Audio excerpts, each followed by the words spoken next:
Okay, hi everybody. Thank you so much for being here. I'm going to try to keep this as short as I can, but I kind of have some housekeeping technical stuff to take care of in the front, especially the fact that this is the first time that I've hosted a webinar this way. So if I run into some technical problems, just let me know. I apologize ahead of time. Please be patient with me, and I'm pretty sure we can figure it all out. I'm going to start just with a quick introduction. My name is Kayla, and I was diagnosed with ADHD as an adult. I've got 3 children. Their age ranges from 24 to 11. All 3 of them have ADHD. When my oldest was younger and started having problems in school, and we originally took him to the doctor, try to figure out exactly what was going on he didn't do the medication route, but we did see the doctors and we did see therapists and we tried different schools. We did all that kind of stuff, but nothing was working. Right? It was like banging my head against the wall. Everything just kind of we got frustrated. We got fed up. We didn't know what to do. And so one day I just kind of said, screw it, right? Dropped everything, dropped all my need for control, dropped even worrying about whether or not he would survive this, figured he's got the rest of his life past school. We'll figure things out as we go, right? Then shortly after I said, screw it, maybe a couple of weeks, a month or so, he started kind of improving, right? He started getting better. He was managing his temper better. He was making more friends. He was a little more outgoing. But at the time, I just kind of wrote it off to, okay, he's older, right? So he's managing his symptoms better, right? So we fast forward a couple of years, and then my middle son started showing he's actually what you would consider the quintessential like poster child of ADHD. He's got the very stereotypical, whatever you think of when you think of ADHD, that's pretty much Lucas, right? And so he was officially diagnosed at about age 8. And again, we did everything we were told was the right thing to do. We went to the doctor, we started the medication, we dabbled in therapy here and there. And to be quite honest with you, the medication worked beautifully for him, right? And so he was no longer getting in trouble at school. His grades were improving. He was able to concentrate more. But in that doing so, I'm not going to blame it on the medication. There are 27 different reasons why it might have happened. But somewhere during this course of like treating his ADHD, he kind of lost his spark, right? He could sit still, he could concentrate, he could do his homework. He wasn't getting punishment from school, but he lost who he was.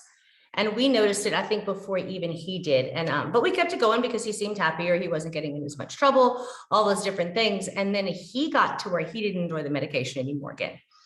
So we talked about it as a family, individually, with his doctors and with him. And then we just said, kind of screw it again, right? We'll just deal with whatever consequences happening. And again, some time passes. I don't know if it was weeks or months, but he started doing really well. Like he started getting better. He managed his symptoms socially and academically. He was doing okay. But again, we kind of wrote it off to, well, he's finally got some friends. He's got a group of kids that he can hang out with, that he relates to, that accept him. He's no longer like isolated. So maybe that's what it is. Then we had a several-year gap until we had my youngest son. His name's Liam. It's easier for me to refer to them by name. If y'all get confused, I apologize. I'll try to keep it as clear as I can. With Liam, we kind of knew, I don't want to say from birth, but definitely from the time he could crawl, that we were going to be possibly dealing with an ADHD type situation, right? He presented differently than his brothers, and I'll go into the spectrum of ADHD in a minute. But he was so very physical, like he was climbing bookshelves before he could even walk. He was talking, he would run away. He was very impulsive. So we kind of knew with him. He started showing signs of frustration and that kind of emotional sensitivity that comes with ADHD. Very young, like 4-ish, but we managed it at home. And then when he was in 2nd grade, so about 7, that particular year just happened to be a perfect storm of crap for him, for lack of better words, right? He and his teacher just didn't know how to communicate very well. I was so frustrated, I didn't know what to do. I felt helpless and hopeless, and so did he. And so it was this big like tornado of stuff. And in the spring of that year, probably April-ish, right around his 8th birthday, he had a particularly bad day at school, and we were laying in bed. I was getting ready to put him to sleep, and he just started crying, like broke down, absolutely crying. I was like, what's the matter? What's going on? Tell me what's happening. Let me see if I can help. All the typical things that we do as parents.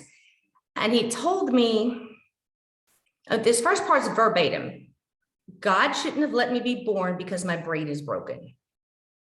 And so we talked a little bit deeper, and ultimately what it came down to is that if God doesn't let animals be born and live and thrive and survive in this world when there's something fundamentally wrong with them, like if at the time we had cows, so if a cow miscarried a calf, then he shouldn't have been born either, because his brain was just broken. There was no way he could function in the world. And at that point, it was definitely a fuck it, not a screw it, right? And so that was kind of my breaking point. And that then bawled my eyes out, cried, felt all the terrible things, thought all the terrible things about myself, the guilt and the shame and all of that kind of stuff. Then the very next morning I woke up and I was like, done. I'm just done. We both deserve better. He definitely deserves better. The world is a better place because he's in it. So these ideas and these thoughts that he was having at 7, 8 years old, guys, like at 7 and 8, thinking that he doesn't even need to be alive anymore, right? That was enough for me. So I dove headlong into, I started out with just trying to understand his brain, how it functions, why it functions the way it does, and if there was anything that we could do. Now, again, with him, we had tried therapy, we had tried medication. Unfortunately for him, his body didn't metabolize the medication in a way that was able to help him. I think we went through 6 different ones before we figured this out. So I knew that at least at that point in time, medication was not an option, not an option. I could have given it to him, but it wasn't doing any good. So I went deep, deep, deep into research. And in doing my research, I also started noticing some of the things that I didn't realize we had been doing with my older boys, right? The whole screw it attitude, that letting that freedom go, that was kind of the key. And so I started kind of drawing these lines, making these parallels, figuring certain things out. And then I ran across this integrative coaching approach through Kim Guillory. And I was all for it. It's like, okay, great. And now I can combine this, right? I've got this herbal background, as that you can see behind me. I'm a master herbalist, and then I've got all this technical research and medical research on the ADHD brain. So let's combine it with this emotional intelligence. And the 3 of them combined created this, I don't want to say a system, but more of an environment, right? Where all the drama, all the headache, all the stuff that was making us both unhappy, filling us with dread all the time, the guilt, the anger, the fear, it just kind of slowly started fading away. Now, I'm not going to lie. I mean, he still gets in trouble for real. William does. He's in 6th grade now, but it's for different things. When he was in 2nd grade, I was at school no less than 3 times a week for what I call these serious emotional breakdowns. Like his brain just shut down thinking. He was completely running pure on emotion and adrenaline, not making sense to anyone. It was bad. And then at one point, he was fighting with everybody. He was arguing all the time. He'd walk out of classes. He would do all these different things.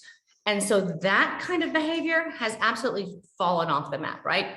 We still get punished for it sometimes, but for what I consider normal things, talking too much, not paying attention, doing 6th grade boy things, okay? And so what I want to share with you today, first, I want to go into a little bit of kind of the underlying issues when it comes to these ADHD, and I don't even like the term ADHD, by the way, so I've kind of co-opted it into something else, but it's because it's not a deficit and it's not a disorder. But I started kind of researching and understanding the why he was doing the way he was doing, what fundamentally was going on, and if there was anything we could possibly do to just kind of change or correct or, I don't know, course correct and see exactly what was going on. So that's where I'd like to start. I'm going to try my best to not get very technical, because of course, you go to the doctor, you get the diagnosis, you fill out the questionnaire, and they say, okay, your kid has ADHD, great. Here's some medicine, come back and see me in a month and we'll adjust the dosages as we need.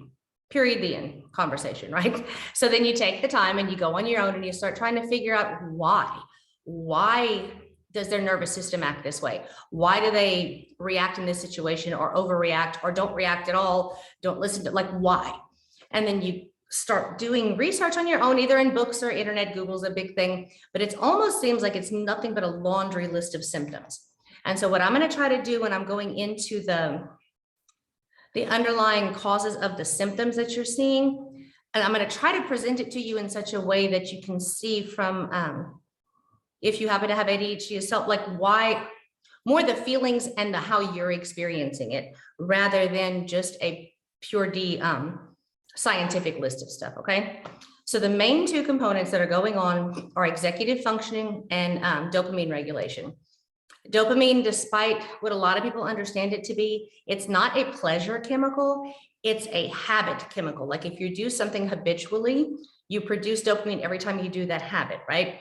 And so that can be chewing your nails, that's sugar, all kinds of different things dopamine comes from. Well, an ADHD-based nervous system is not very good at regulating dopamine. You either have intense amounts of it released all at one time, or it's not so much released, but like received. You either receive a ton of dopamine all at one time, or you receive very, very little. So when people talk about the ADHD brain saying they can't do anything they're not interested in, of course, people who don't experience this way of thinking, their immediate reaction was, nobody wants to do anything they're not interested in, right? But you have to do certain things. But unless something piques the interest of someone who's dealing with an ADHD nervous system, it's not only that they're not doing it because they like physically can't, because there's zero motivation. There's no physical reward for doing it. But then at the same time, they can hum and chew their fingernails and pace constantly. And that gives them the dopamine that they need to be able to kind of encourage repeating that same behavior. Executive function is a little more complicated. I could probably do an entire lesson just on that, but I'm going to keep it simple. I have notes because I have ADHD too. The symptoms of an underdeveloped executive function system within the brain are the things you're going to notice right off the bat. That's the disorganization, the procrastination, the easily frustrated, the looking at a thing of not even knowing where to start. Those are all the symptoms you're going to notice. And that generally is because the executive function controls the what, when, and how parts of the brain. I kind of describe it often as when you're teaching, my son used to play baseball. When you're playing baseball, he's got the bat, you throw the ball at him, he swings, he hits, it's great. So the coach is like, oh, this kid's got potential. Let me see if I can help him be even better. So he goes and he tries to break down the batting stance and procedures process. I'm not a coach, I don't know the words, but like your knees go here, your hips go here, your elbows do this, you swing, this whole list of stuff. And when you're talking to the kid, absolutely understands all of it, makes total sense, right? But in the minute or so that it will take the coach from going to home plate where he's trying to learn to bat up until he gets to the pitcher's mound, it's not forgotten, but it's jumbled. And so when the ball's coming at him and he's trying to swing and hit, he knows there's 7 steps he's supposed to do. He knows that he can't actually remember them in the order that they're going to come out. And when he's trying to pull them out, he might not even pull all of them out. And if he does, they're going to be discombobulated and mixed up. And so he becomes obsessed about the process, forgets the ultimate end goal, and becomes a worse batter than when he started. That's how executive function works in pretty much everything else in life too. Like the, when you're dealing with homework, when you're dealing with deadlines. So like if your child is easily frustrated or can stare at a book, a big pile of homework and not know what to do, they legitimately don't. They don't know how to break it into smaller pieces, and they don't know how to prioritize. This needs to be done first. This needs to be done second. This needs to be done third.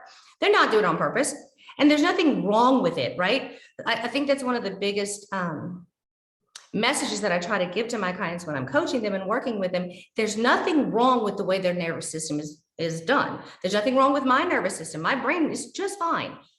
I've just had to learn to accept myself and then work with the strengths that I have in order to not be in constant battle with myself, because being in battle with myself, or you being in battle with your child all the time, right?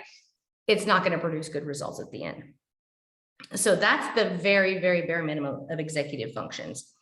The other thing with executive function or just ADHD in general, I've talked about it before, it's time blindness, but really it's almost a time collapse, right? There's 2 forms of time. You've got now and you've got not now. So you might notice with your children that they come up and I want this, like I have this great idea. I'm going to build a birdhouse, but right now we've got to go to the store. We've got to get the nails and we've got to but it needs to be done right now, exactly right this minute. Or you'll tell them, hey, next week we're doing some work on the house, so your room has to be a particular way. For them, next week is not now. So if it falls into the not now category, it is totally forgotten about until 30 seconds before it starts. You see this especially with older kids too, because they'll go in school assignments. The teacher will say, look, you've got this paper due in 3 weeks. Okay, so they hear 3 weeks as not now. So that paper goes into the back burner somewhere, probably shoved into the bottom of the backpack as a crumpled up piece of paper. And until the now becomes there, they don't even know about it. So that's when you're going to get the situation where the kid's going to have to stay up till midnight, 1 o'clock in the morning, or when they're pulling this stuff out at 8 o'clock at night. Oh, by the way, mom, I need this list of things to be able to finish this poster. That's where that comes from, because it's a time blindness, a time collapse. But it feeds into, actually, if you want to look on the flip side, it feeds into that ADHD need for urgency, need for the stimulation. That sense of urgency creates that adrenaline rush, which piques the interest, and they can get it done. Like, it's just how the brain operates. The emotional sensitivity, there's some controversy on where and how and why this functions the way it does. But for the most part, it comes back to that the brain just regulating things like dopamine a little bit differently. But then there's also a deeper seated cause of it that has to do with rejection, kind of criticism all the time. Kids before the age of 10 or 11 who have ADHD get about 20 to 30,000 more negative comments about who they are and what they do than a kid who doesn't have it, right? And before you're able to distinguish between emotions and logic, they take this personally, very, very personally. And so as they grow up, there's a very emotional reaction to rejection. And not only an emotional reaction to it, there's this anticipation of rejection all the time. They know that they function a little bit differently than their peers. And so that feeling of not good enough and always anticipating the criticism, always saying, this is never, I'm too stupid, I can't do it, I'm not like everybody else, right? It's running constantly in the background. So you get this rejection sensitivity. So any type of little criticism or perceived criticism causes a huge emotional, like an emotional expansion, I guess, a need to just explode and let everybody know exactly what's going on when, where, and now, because they have all of the stress chemicals building up in their body all the time. And so when this emotion finally gets to release, it releases big, really, really big. And but this rejection sensitivity, the always expecting to be criticized, is why 90% of everybody that I particularly know with ADHD also ends up dealing with chronic anxiety or social anxiety, because again, they're always anticipating that rejection. A lot of things that ADHD kids do that's perceived as not paying attention, if that's doodling, if that's humming, pacing, drumming your fingers, biting your fingernails. My son used to chew his clothes all the time. Those are perceived as you're not paying attention to me. So you need to stop. You need to sit still. You need to focus. That's actually how we pay attention. We've got this bubbles kind of overflowing in our brain all the time. So this spillover goes into these outside stimulations. And actually we're doing it so that we can pay attention, right? For me to sit here and not squirm and not scratch or adjust my clothes or something like that is not, that's actually worse in terms of me retaining the information or trying to understand or participating in the conversation. If I'm still not doing anything, not moving, chances are my brain is elsewhere and I'm just staring at you because you happen to be in front of me, right? So it's not the fidgeting and the moving and what you perceive to be maybe a distraction is not a distraction. It's how they're bleeding off that excess attention so they can focus on what they really want to focus on, which is you. They do want to focus in class. They do want to listen to you as a parent. They do want to watch the movie. They just might have to do it while they're running around behind the couch. Some of the strengths with ADHD that people miss, and if you know anything about human design, there's part of that. And I'm curious, I'm kind of doing an informal survey on people, but ADHD people, brains, nervous systems tend to have an innate and very particular feel for life, right? They have this ability to get to the heart of a problem and solve it and see it before everyone else can. You might see this often with your kids, like they'll skip steps when they're doing geometry homework, or all of a sudden they'll wake up one day and like know this new skill that you didn't even know they were interested in learning, right? When their interest is piqued and they can see to the core of something, they're driven by their instincts. And so they can't explain why, how, when, or where they suddenly decided they were interested in this, or suddenly can figure out this problem that no one else could. It's just an innate driving force within them. And that is one of the most beautiful aspects of ADHD. In fact, my son is studying anthropology and he wants to be an archaeologist. And we talk about this all the time, is the fact that he disagrees with me a little bit, but that's okay. If you think about it in human species, like when we were out wandering the deserts and the forests, this ability to pay attention and perceive your outside world better than your peers in that sense had certain life-saving mechanisms. You could notice changes in your environment. You could notice dangers that other people may not have noticed very quickly. This hyper-focus thing, when you suddenly decide, you're fascinated with solving this new problem, you can create new baskets or new way of doing things that really could have and did, in my opinion, have a serious impact on the future of humanity. So suddenly, a couple hundred years ago, we decided that the only way to be a quote unquote good kid is to sit in your desk and to sit still for 8 hours a day and do everything you're told and not move and not function and not talk. Like that's what's unrealistic with anyone, but I think it's very counterintuitive. I love the fact that right now we have such a more flexible economic base, excuse me, that there are more opportunities to capitalize on those things. And I'd love to keep moving forward. Now, part of the reason why I do this work, and I gear it directly towards parents, is that there's so much unnecessary suffering when a person is dealing with an ADHD-based nervous system, because as children, they're expected to do one thing, and as adults, they're kind of given the freedom and expected to do something else. But the insecurities and the anxiety and possibly depression and tendency even towards substance abuse and risky behaviors and all of these things that tend to tack themselves on to ADHD are not givens. They don't have to be, right?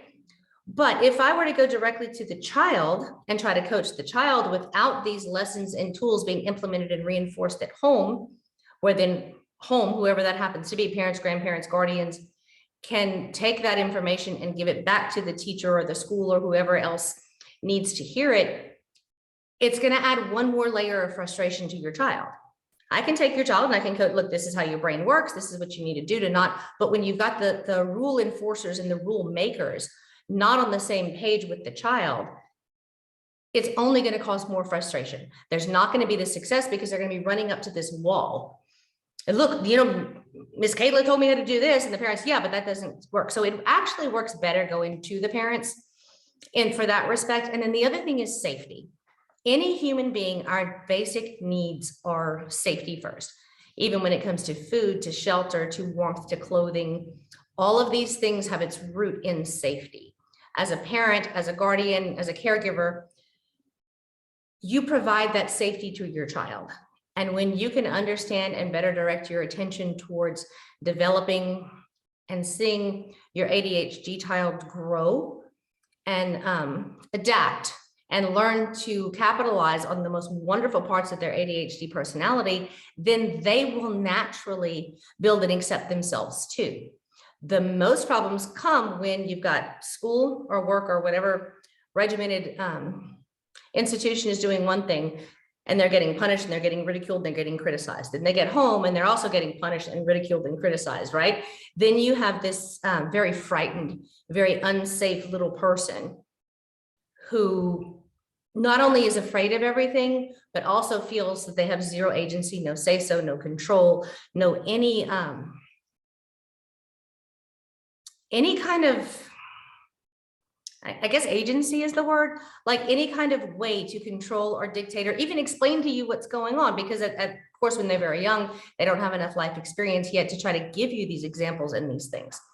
So that's why I came up with and use what I refer to as the ADHD method. As I said at the beginning, I am not a fan of attention deficit hyperactivity disorder. I don't like deficit because it's actually it's not correct. Your child doesn't sit still and focus on one thing for all day long because they have an attention deficit. They have an overabundance of attention. So in my opinion, that's inaccurate. And the other D in this word is disorder. It's not a disorder. It even feels strange to me when people like categorize it as a diagnosis, right? When I think of diagnosis, I think of something like the flu, strep throat, like a disease to be cured, something to be attacked, something to be fixed and changed and gotten rid of. ADHD is just more of a description. It's a way where you can start to understand the whys and hows of your child's nervous system or your own, but it's not something to be fixed because it's really not a problem. It's not a disease to be cured. It's nothing to be ashamed of or embarrassed about. It just is really an opportunity for you to dive deeper and understand how and why your child perceives the world the way they do. So I've got some slides. I wasn't really sure whether I was going to use the slides or not, so it's going to look more like a document than a neat little slideshow, but I'm going to pull it up and share it with you and kind of go back and forth so I can explain what I mean when I say certain words, and then try to give you some examples of how you can use this in your real life. So there we go. Okay. This is the title. It's what we've talked about just a minute ago, the ADHD. It says solution, but it's more of a method. There we go. So the first A in the whole thing is accept. It's again, like we talked about, the accepting the fact that your child doesn't need to change. There's nothing wrong with them. ADHD is not a problem to be fixed. It's just really recognizing and then going one layer deeper than that, of course, which is our integrative coaching approach, is when you can believe, truly believe that there's nothing wrong and it's not a problem to be fixed. That's where that deep work that we refer to a lot as presence. There's different terms we use, but that's what that A stands for. The first D is for discover. It's a combination of things. I put here, discover how their nervous system works, and it's very, very, very important. But it's also an opportunity for you to kind of dig deeper and discover like your own preconceived notions or some of your own experiences if you happen to be the parent that also had ADHD, or maybe the spouse did, or your partner did something in there. There's going to be some things that you get to play with and discover and uncover about yourself along the journey, which is great. Honor who they are, again, accept where they are, honor them. Don't try to change or be so obsessed with the hows, how they do something, how they do homework, how they get dressed, how they brush their teeth. We, as a society in general, love to, you're not supposed to do homework this way. You're not supposed to brush your teeth. You're not supposed to dress that way. You're not supposed to want to wear your socks inside out. So the honor part is really just another deeper, more straightforward level of taking them as they are and not trying to change or fix anything. And then this is where you kind of learn how to work together. Now, the determine part is fun. This one I like. This is your question and answer. This is where you get to experiment. Again, with understanding when you're figuring out in this discover area of the process, you can determine what works for them and what doesn't here. But then when you get to this step of determine, you're actually going to realize and come to accept and kind of enjoy the fact that it's inconsistent. One day they might like one thing, one day they might like the next, they might decide they like something different. So the determine is the experimentation. And this is truly where you get to see this partnership between you and your child kind of fuse and become really tight and very open and very honest, because you're at a point where you get to play, you get to have fun, you get to laugh, you get to joke, you get to make mistakes, but when you make mistakes, no one's mad or angry. So that's where that one comes from. So accept, this is the first one, like I described before, it's not an illness, it's nothing that can be cured. And there are certain aspects of the ADHD nervous system that they cannot control, you cannot control, nothing can control. All the medications, all the therapies, they're great tools, right? And so when you find the set of tools that works for you, fantastic. But to say, my kid's taking medication, I don't understand why they're not fixed yet. My kid is taking supplements, but the therapist isn't working because they're not cured. It's not going to work that way because it doesn't go away. It's how they were born. Their nervous system functions one particular way. And the expectation of it to be something different is unfair to you and unfair to them, right? So this is when you take the deep breath and it's like, okay, there's nothing wrong with my child. My child is wired a little bit differently, maybe than my, the neighbor's perfect little kid over there who always gets straight A's and is never dirty, okay? So this is an acceptance thing. But often some of the hiccups and things that we run into the acceptance part is because we have an idea of what a good kid should be or shouldn't be, what my child should be or shouldn't be. And it might be comparing it to other people outside of you. It might be comparing it to this manual you had in your head. You know, when they were babies, you look at this perfect, beautiful little baby, and you decided that their life was going to look like X, or my life was going to look like Y. And so the acceptance part is letting go of the control and understanding that just because they don't fit this imagined scenario that you thought they would, doesn't mean there's anything wrong, right? And so you can take a deep breath and you can finally come into presence. You can be present and see the reality of how beautiful your child's brain and nervous system are right now. And you can accept that they might be different than what you thought that you wanted or what you thought they would turn out to be. But actually, once you accept it and you kind of jump on the other side of that fear, you're going to see that it's better than, it truly is better than anything you could ever want, right? Now, discover, that's what we go into the, like I said, understanding exactly what it is and the difference between what is something that can be controlled versus something that can't.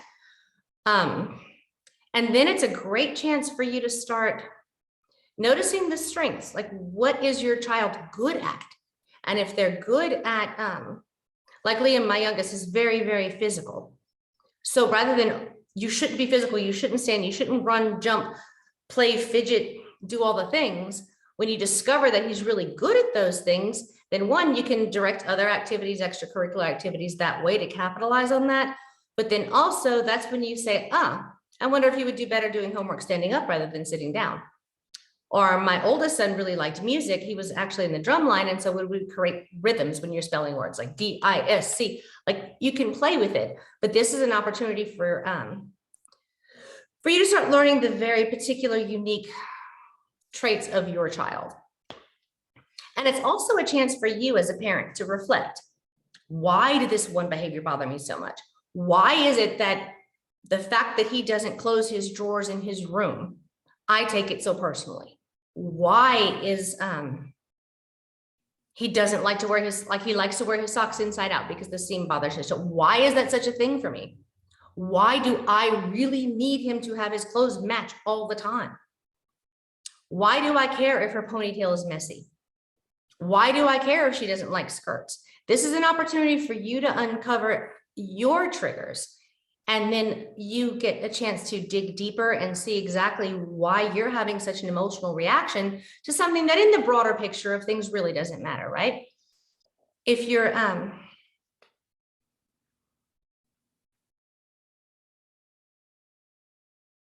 it's just that chance that you can go deeper, that you could figure out exactly, why are these things bothering you? For me, one of the things was control, right? My husband worked away a lot when I was, my kids were younger, especially when I first got married, and I really felt I needed to control them. It was for me in my head, it came from a great place. I need to know they're safe. I need to make sure that they're following this order of things, because this is the one thing that once they leave the house, I can't control anything they do. And so when they're home, I'm going to make sure they can control everything, because that's how I'm going to make sure they're fed and they're clean and they're healthy. And that my life is easier, so I can finish I can go to school and I can go to work and I can do all the things that I needed to do. But when I stopped and stepped back and realized that every time they tried to deviate from what my plan of what was perfect, why I was getting so angry, it really came down to fear and isolation. I was living in a particular place that I didn't have a whole lot of family or anything. So in my head, that if we didn't follow this straight line of what mom says, go to A to B, then the whole world, or my whole world, was going to literally collapse because I had no support system. Of course, that wasn't true, but at the time, that's what I felt it was, right? And so this discover section of the method is an opportunity for both of you. You could start looking at what works and what doesn't work for your child, and then you can take a deeper dive into your own emotional state and your own triggers and just kind of figure out what's going on a deeper level. Honor. This goes back to the safety conversation we've talked about before. This is the most important. This is the place where you're going to have the most impact on your child. One of the biggest mistakes that I used to make with my children is they would get upset, or they would come home, or they'd be in trouble. And the teacher, this isn't fair. This teacher doesn't like me. This, I don't have any friends. Everybody hates me. And I didn't believe them. I totally invalidated their feelings. What do you mean you're upset? Quit being mad. Don't be angry. Of course, those kids like you. Well, if you don't make any friends, it's because, you're the one pushed them down all the time. It totally invalidating their experiences.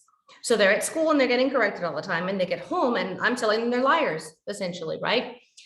And so honor their experiences as true. When they're telling you nobody likes me, they sincerely believe it. Your daughter comes back and says, I have no friends because nobody wants to be around me. It's true to her. Validate that experience, honor their lives, understand that they are telling you the truth from their perspective. And again, that reminder that ADHD kids are very, very emotionally sensitive.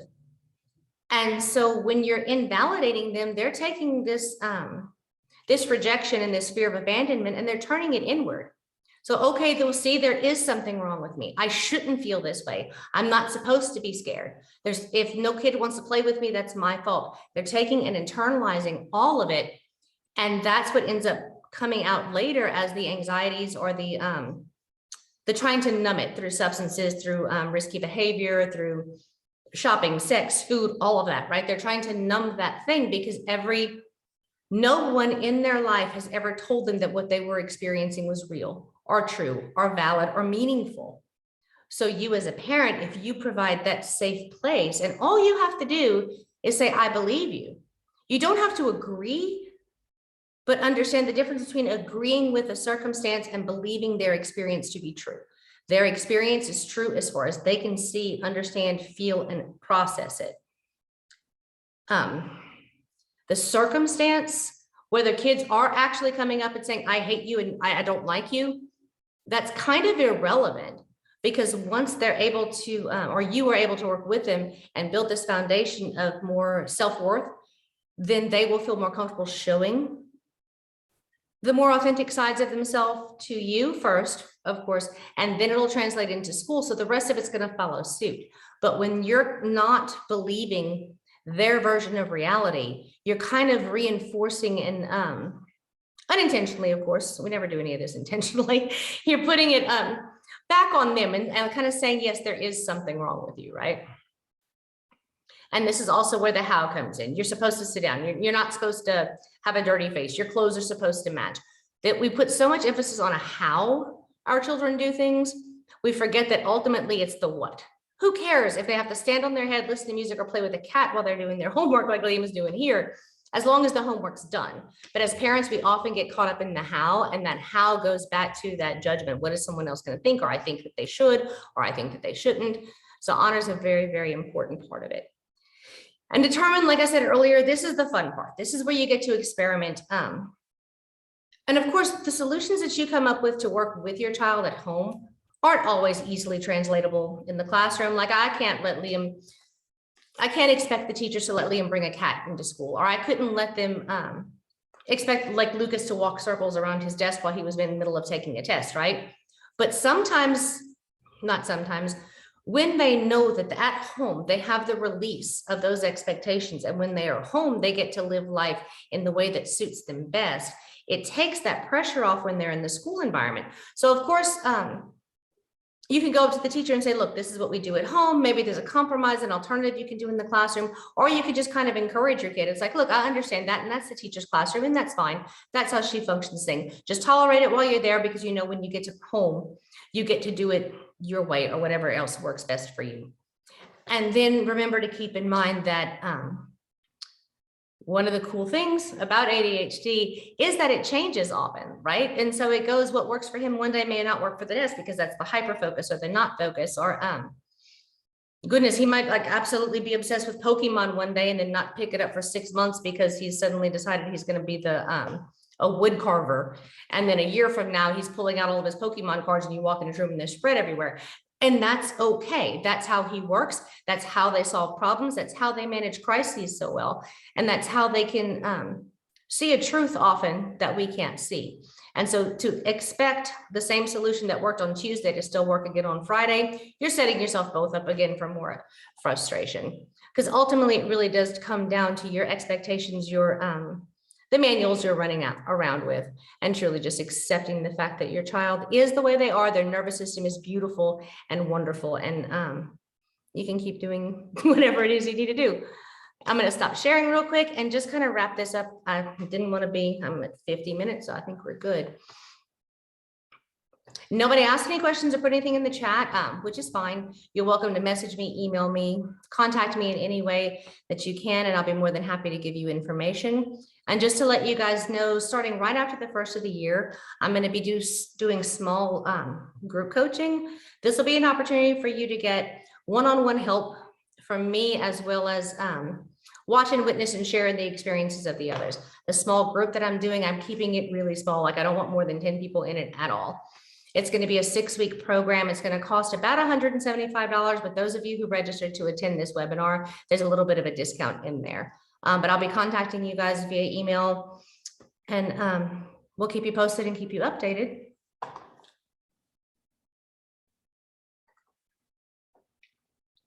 Oh, Mallory said, I've used some of your concepts for my kids who don't have a diagnosis. They've been really helpful. Yeah, it really does apply to all kids.